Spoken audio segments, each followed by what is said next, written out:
Allahumma salli ala Muhammad wa ala alihi Muhammad. Allahumma salli ala Muhammad wa ala alihi Muhammad.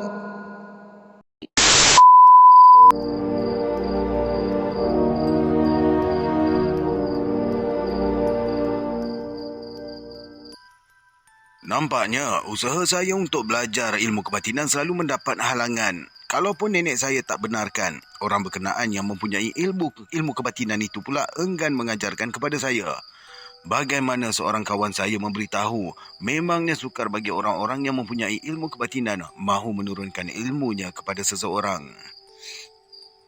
Kadang-kala, ujar kawan saya itu, ada setengah orang yang mempunyai ilmu kebatinan tu memberitahu sesiapa yang mahu menuntut bahawa syarat menuntut hendaklah murid tidak menemui guru selama 3 tahun.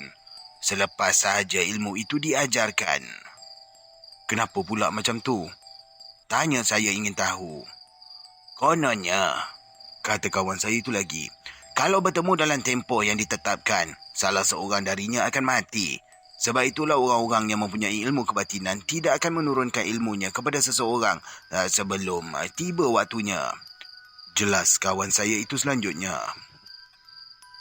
Agaknya boleh jadi benar juga seperti yang dikatakan oleh kawan saya tu.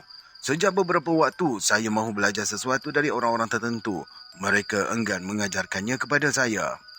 Saya telah diperkenalkan oleh seorang kawan dengan Pak Musid di Kampung Hulu. Kononnya Pak Musid seorang pemburu yang mahir di hutan. Dia boleh berjalan sambil tidur ketika berada di hutan. Kadang-kala kedengaran senar dia tidur semasa berjalan merempuh belukar itu. Anehnya, tidak pula tersesat. Kalau kakinya tersadung pada akar-akar yang melintangi jalan, Pak Musid hanya akan tersenyum bila saya nyatakan tujuan saya bertemu dengannya itu. Kau ni anak saudara Pawang Mahat kan? Soalnya, saya menganggukkan kepala. Jadi, kau ni cucu Mak Bidan di Kampung Hilir tu lah kan? Dia tersengih-sengih merenung muka saya. Saya mengangguk juga. Hei, Pawang Mahat tu lagi banyak tahunya dari saya. Mak Bidan di Kampung Hilir tu pun bukannya calang-calang. Dah kenapa pula kau jumpa aku? Dia macam menyindir saya. Pawang Mahat lain, Pak Musid lain, ujar saya masih berharap. Boleh jadi apa yang ada pada Pak Musid tak ada pada Pawang Mahat, kata saya merendah. Pawang Mahat tu guru akulah. Dia memberitahu sambil tertawa. Masakan aku pula lebih daripada dia, ujarnya. Biarlah saya berguru pula dengan Pak Musid, desak saya. Namun Pak Musid tetap enggan mengajar saya apa-apa. Dia tetap berkeras mengatakan pengetahuannya belum cukup tinggi. Dia juga masih mahu belajar dari sesiapa sahaja. Kebolehan Pak Musid ini bukan setakat berjalan sewaktu sedang tidur, tetapi boleh mengangkat barang-barang yang berat. Banyak cerita mengenai dirinya diceritakan oleh kawan saya. Kononnya, pernah sewaktu berlaku peristiwa pemerintahan Bintang 3 selama 14 hari dahulu. Pak Musid dikepung oleh 15 orang gerombolan komunis yang lengkap dengan senjata. Pak Musid dituduh oleh mereka menjadi tali barut Jepun. Oleh itu, dia dikehendaki oleh ketua gerombolan komunis datang bertemunya supaya boleh dibicarakan. Pak Musid enggan menurut kemahuan gerombolan komunis, lalu ditangkapnya salah seorang dari gerombolan itu. Setelah tangannya menjinjing punggung lelaki berkenaan seperti kucing yang menggonggong tikus sahaja, sambil sebelah lagi tangannya menampar kepala lelaki itu. Tiba-tiba saja lelaki itu muntah tahi langsung menggelupur mati.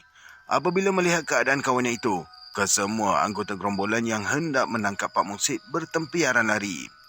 Cerita mengenai Pak Musid banyak diketahui oleh orang. Saya juga mendengar mengenai peristiwa Pak Musid bertengkar dengan pekerja-pekerja kontrak yang membuat jambatan di kampung saya. Ceritanya macam ni. Kira-kira 15 orang pekerja kontrak berbangsa Cina sedang membuat jambatan di kampung. Kayu-kayu jambatan itu tiangnya adalah 2x2 dan panjangnya kira-kira 20 kaki. Ketika itu tengah hari sedang tegak di kepala. Kebetulan Pak Musid melintasi di tempat itu. Melihat pekerja-pekerja Cina itu terkial-kial mengangkat sebatang tiang jabatan walaupun menggunakan tenaga 15 orang, Pak Musid secara berjenaka mengejek kawannya yang sama-sama bekerja di situ. "Hei Leong, lu tak makan kah? Itu kayu pun lu tak boleh angkat kah?" kata Pak Musid tersengih-sengih memerhatikan kawannya itu terkial-kial. "Lu ingat ini kayu selupa pokok bambu kah?" sahut Leong menyeringai kerana kepanasan. "Lu balik makanlah Leong. Kalau itu kayu jambatan lu tak boleh angkat mah." Ejeknya lagi sambil tertawa kecil. Leong hanya tersengih-sengih dengan kata-kata Pak Musid itu. Memang dia selalu berjenaka dengan Pak Musid. Oleh itu, kata-kata Pak Musid ini tidak menjadi apa-apa kepada dia. Lagipun Pak Musid memang sudah berkawan lama dengan Leong. Bagaimanapun, kata-kata Pak Musid itu telah menyinggung perasaan salah seorang buruh kontrak membuat jabatan itu. "Baliklah lu Leong, lu pergi makan dulu, baru boleh angkat itu tiang jambatan." Pak Musid tersengih-sengih memerhati kawannya Leong bersama buruh kontrak itu mengangkat tiang jambatan tersebut. "Lu jangan cakap itu macam salah seorang pekerja buruh kontrak mula merah pada muka. "Kalau lu boleh angkat, lu cuba angkat lah," teriaknya menampakkan kemarahan. "Kalau gua, satu orang pun boleh gua angkat mah, tak payah 15 orang," ejek Pak Musid mengerling pekerja yang mula naik darah itu. Leong cuba memujuk kawannya itu supaya tidak hilang kesabaran. Lagipun Pak Musid hanyalah bergurau. Rupa-rupanya pekerja buruh kontrak itu tidak dapat menahan sabar lagi. Dia tidak dapat membezakan sama ada Pak Musid bergurau atau sebaliknya. Apalagi ketika itu ditambah dengan kepanasan matahari yang memijar di atas kepala. "Kalau lu boleh angkat, gua kasih sama lu RM100," pekik pekerja buruh kontrak itu sambil menuding-nuding jarinya ke arah Pak Musid yang berdiri di atas tebing sungai. Sikap lelaki Cina itu menyebabkan Pak Musid pula yang menjadi marah. Dengan tidak bercakap sepatah pun, Pak Musid mencapai kayu tiang jambatan itu dengan sebelah tangannya, lalu dicacakkan ke tengah sungai. Kesemua 15 orang pekerja buruh kontrak itu tercengang-cengang melihat perbuatan Pak Musid. "Apa macam? Mau kasih gua RM100?" herdiknya sambil menunjukkan ke arah kayu tiang jambatan yang tercacak di tengah sungai. Lelaki Cina itu menjadi pucat lesi. Wah, minta maaf lah Latok. Tadi jam gua hati sangat panas. Jangan marah Latok," rayunya sambil memegang tangan Pak Musid. Leong juga memujuk Pak Musid. Maafkan saya, tak bersihat ini. Leong juga memujuk Pak Musid supaya tidak mengambil apa-apa tindakan kepada kawannya itu. Dengan pujukan Leong, mereka semua sama-sama pergi ke kedai kopi minum sambil berdamai. "Kalau Latok mau juga itu RM100 ya. Nanti bila awak dapat gaji sekarang awak tak uang ujar lelaki Cina itu. "Itu RM100 gua tak mau tapi lu jangan cakap itu macam sama gua. Syak, tiba," kata Pak Musid mengingatkan. Peristiwa itu selesai begitu sahaja kerana Pak Musid pun tahu dirinya bersalah. Walaupun dia cuma bergurau, tetapi tidak seharusnya mengejek pekerja tersebut yang sedang di dalam kepanasan kerana matahari yang tegak di kepala. Itulah sebahagian dari cerita Pak Musid yang pernah saya dengar. Apabila saya datang menyampaikan hasrat mahu menuntut darinya, dia cuba mengelakkan diri.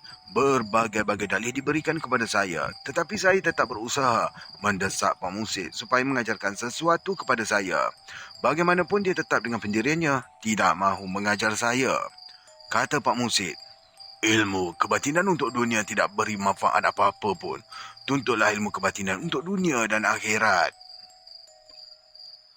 Setelah beberapa kali saya memujuk supaya mengajarkan saya ilmu perburuan darinya, Pak Musid pun menceritakan kepada saya salah satu pengalamannya supaya saya berfikir panjang sebelum membuat keputusan. Katanya, pada satu hari, dia telah masuk ke hutan berburu bersama dengan dua orang kawannya, iaitu Pak Tua Mahat dan Jidin Bacul. Pak Tua Mahat ni ialah bapa saudara saya sendiri. Pak Tua Mahat lah yang membawa senapan patah laras 2 dengan menggunakan peluru penabur.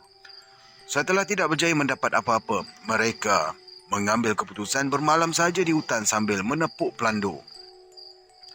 Pak Musid memang gemar menepuk pelanduk menggunakan daun palas. Kononnya, ada 2 cara menepuk pelanduk ni. Selain dari menggunakan daun palas, boleh juga digunakan tempurung. Menggunakan tempurung ini ada bahayanya. Kadangkala, harimau belang yang akan datang. Tetapi bagi Pak Tua Mahat, dia tak takut apa-apa dengan harimau yang ganas. Selalunya Jidin Bacul yang menepuk daun palas kepada busut. Manakala Pak Tuan Mahat bersiap sedia dengan senapan laras dua untuk membedek mangsa. Pak Musid pula akan menerpa dengan parang yang terhunus untuk menyembelihnya. Keesokan harinya, semasa mencuci muka di satu alur air, Jidin Bacul memberitahu ada kesan tapak kaki rusa. Dari kesannya, ternyata tempat itu baru saja dilalui oleh rusa tersebut. Mereka pun tidak berlenggah, terus mengikorinya. Ini jejak ke arah pamah di bawah bukit, ujar Jidin Bacul menunjukkan kesan tapak kaki rusa. Pak Tua Mahat tersenyum melihat kesan tapak kaki rusa itu. Sudah lama dia teringin untuk mendapatkan daging rusa. Kalau daging pelanduk memang sudah selalu benar. Setiap kali dimasuk ke hutan, ada sajalah pelanduk yang diperolehinya. Kalau rusa, napuh, kijang, jarang boleh ditemui. Oleh itulah dia berazam akan terus menjejak kesan tapak kaki rusa tersebut. Tak lari ke mana dia ni? Pak Tuan Mahat menggetak bibir. Dah tentu tak lepas dari belanga tu. Kemana dia nak lari? Katanya mencecap-cecap bibir. Janganlah berharap sangat, Tok Pawang. Nanti melepas kita, sahut Pak Musid tersengih-sengih. Namun dalam hatinya berharap juga akan dapat menangkap rusa berkenaan. Dia tahu rusa tidak sama dengan pelanduk ataupun kijang. Rusa ni mudah dapat mengagak ada orang yang mengendapnya. Dia cekap melarikan diri kalau terdengar ada orang yang mengendap. Tetapi dia tahu Pak Tua Mahat bukanlah calang-calang pemburu di kampungnya. Dia boleh mematikan langkah rusa itu kalau mahu melarikan diri juga. Beberapa rantai mereka berjalan ke hadapan. Pak Musid nampak seekor rusa tanduk bercabang sedang memakan taruk muda pisang hutan.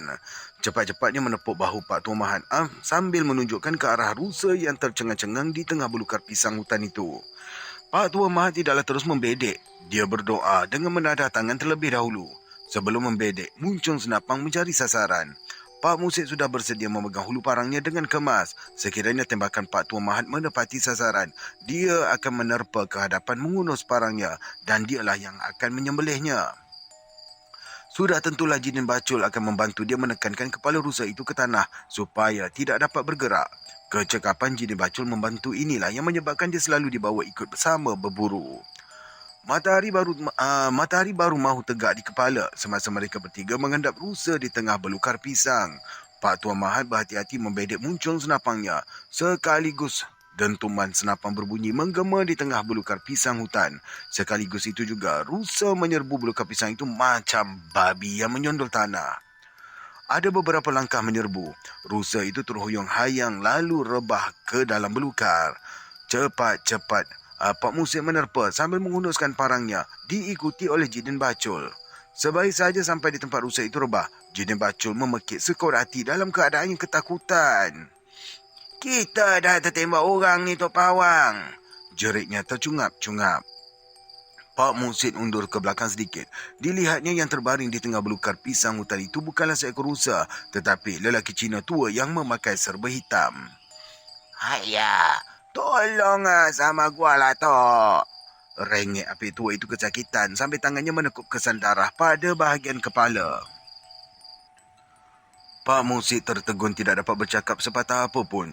Jidin Bacul juga tertegak tidak bergerak memerhatikan api tua itu merengak-rengak kesakitan. Tolonglah sama gua lah, Tok.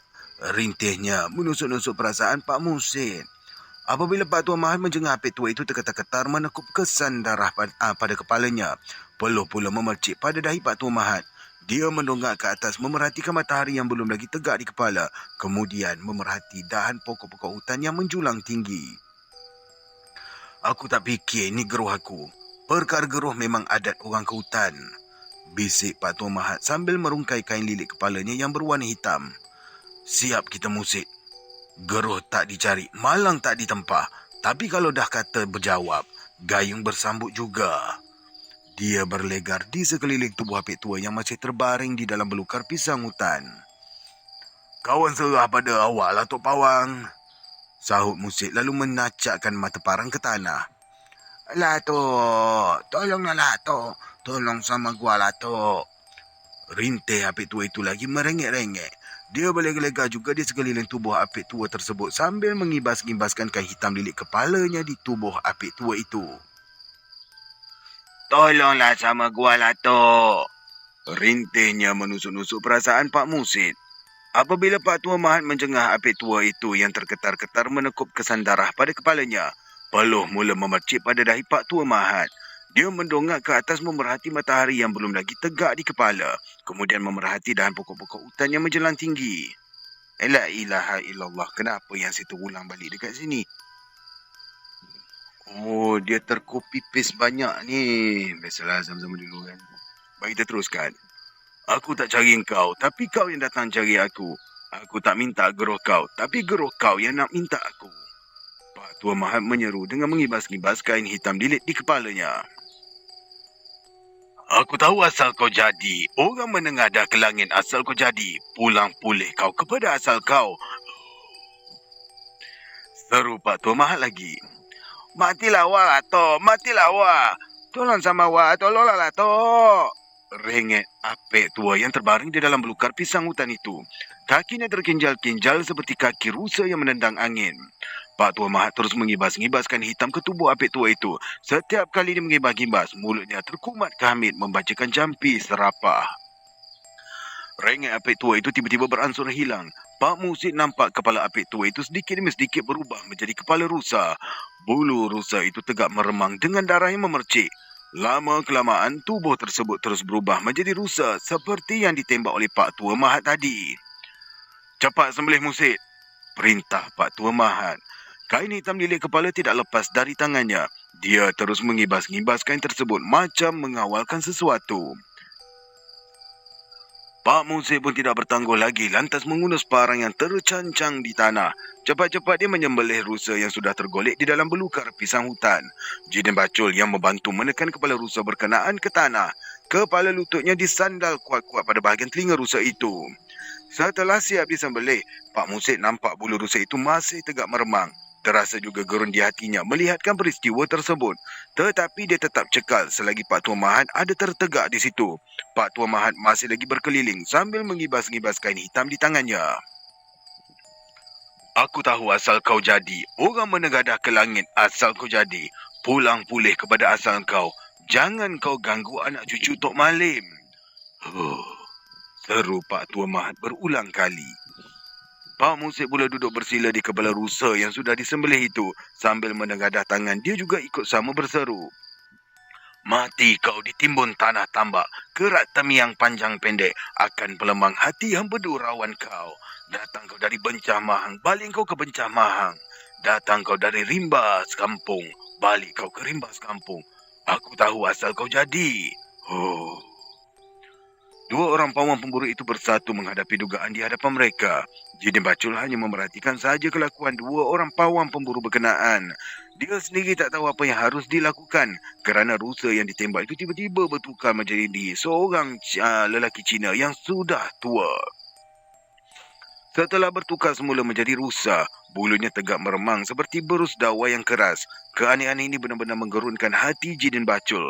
Tetapi dia tetap bersabar mahu melihat kesudahan dari peristiwa yang baru dialaminya itu. Apa yang dilihat oleh Jin Bacul ketika itu ialah di kawasan itu tertegak satu lembaga hitam berpijak atas tubuh rusa yang sudah disembelih tadi. Hanya Pak Tua Mahat dan Pak Musid saja yang berdepan dengan lembaga berkenaan. Jin Bacul hanya dapat melihat mulut dua orang pawang pemburu itu saja yang terkumat kamit. Kau datang berceroboh, Mahat, kata lembaga hitam tersebut. Pak Tua Mahat melihat kepalanya telah cecah ke awan. Aku tak menceroboh, tapi awak yang nak tunjuk keras kepala, sahut Pak Tua Mahat. Kalau awak berkeras, kami pun berkeras jugalah, kata Pak Musid pula. Kau berdua inilah yang berkeras. Kau selalu ganggu binatang gembala kami. Lembaga hitam itu semakin marah. Kami dah minta pada Tok Malim. Kami ni anak cucu Tok Malim. Awak jangan cuba nak berdolat dalik, ujar Pak Tua Mahat. Sekarang ni apa yang awak nak? Laung Pak Musid menggetak bibir. Awak nak lepaskan hak kami atau kami nak menyeru Tok Malim datang? Kalau awak tak pergi, kami terpaksa panggil Tok Malim, kata Pak Musid dengan matanya dilihat oleh Jin Bacul terpejam sekejap. Ini bukan terpejam sekejap ni, dia tulis terpejam kejap. Maksudnya pejam yang kuat. Lembaga hitam itu tetap bertenggek di atas tubuh rusa yang sudah disembelih. Dia berkeras tidak mahu meninggalkan rusa tersebut. Ketika inilah, Pak Musin melihat tubuh Pak Tuan Mahat beransur-ansur menjadi besar. Pak Tuan Mahat berdiri sama tinggi dengan lembaga hitam berkenaan. Kepalanya juga cecah sampai ke awan. Pak Musin dapat mendengar laung kesakitan di udara. Suara Pak Tuan Mahat sudah tidak kedengaran lagi. Yang dapat didengar oleh Pak Musin hanyalah tempik herdik Pak Tuan Mahat. Suaranya keras dan berang. Sedikit demi sedikit suara lembaga hitam yang pada mulanya berkeras tadi hilang begitu sahaja. Bayang hitam yang bertenggek di atas tubuh rusa pun hilang. Hanya tubuh Pak Tuan Mahat saja yang kelihatan oleh Pak Musid. Saat ini, Jin dan Bacul nampak bulu rusa yang tegak meremas seperti berus dawai sudah pun lembut semula, kembali menjadi bulu rusa kebiasaannya. Semasa Pak Musid membuka matanya, dia melihat Pak Tuan Mahat masih berdiri di hadapannya dengan kepala mendongak ke langit. Kain hitam lilit kepala masih tidak dilepaskan dari tangan. Dia mengibas-ngibaskan kain hitam itu ke tubuh rusa yang semakin keras. Bukan tubuh rusa semakin keras. Dia mengibas-ngibaskan kain hitam itu ke tubuh rusa semakin keras. Maksudnya dia kibas lagi kuat lah. Sebaik saja Pak Tuan Mahat berhenti mengibas-ngibas kain hitam di tangannya. Kelihatan oleh Pak Musid, dia mengambil darah pada leher rusa bekas sembelih tadi. Kemudian dia membalikkan darah pada tangannya itu ke seluruh tubuh rusa itu. Setelah itu, Pak Tuan Mahat duduk seperti orang dalam keletihan. Dia memerintahkan Jin dan Bacul mengulit dan melapah rusa tersebut. Pak Musid lah yang membantu Jin dan Bacul mengulit dan melapah. Pak Tuan Mahat hanya tersandar di pangkal rumpun pisang tidak bercakap sepatah apa pun. Inilah pengalaman Pak Musid yang diceritakan kepada saya. Katanya tidak lama selepas itu, Jin dan Bacul kena sakit telinga. Di dalam telinganya berdarah, padahal tidak ada kesan bisul ataupun bengkak. Lamanya juga Jin dan Bacul mengidap sakit telinga tu. Kira-kira sebulan dia mengidap telinga berdarah itu. Akhirnya dapat dipulihkan semula oleh Pak Tuan Mahat. Barulah Jin dan Bacul teringat bahawa dia menekan kepala lutut ke pangkal telinga rusa semasa Pak Musid menyembelihnya.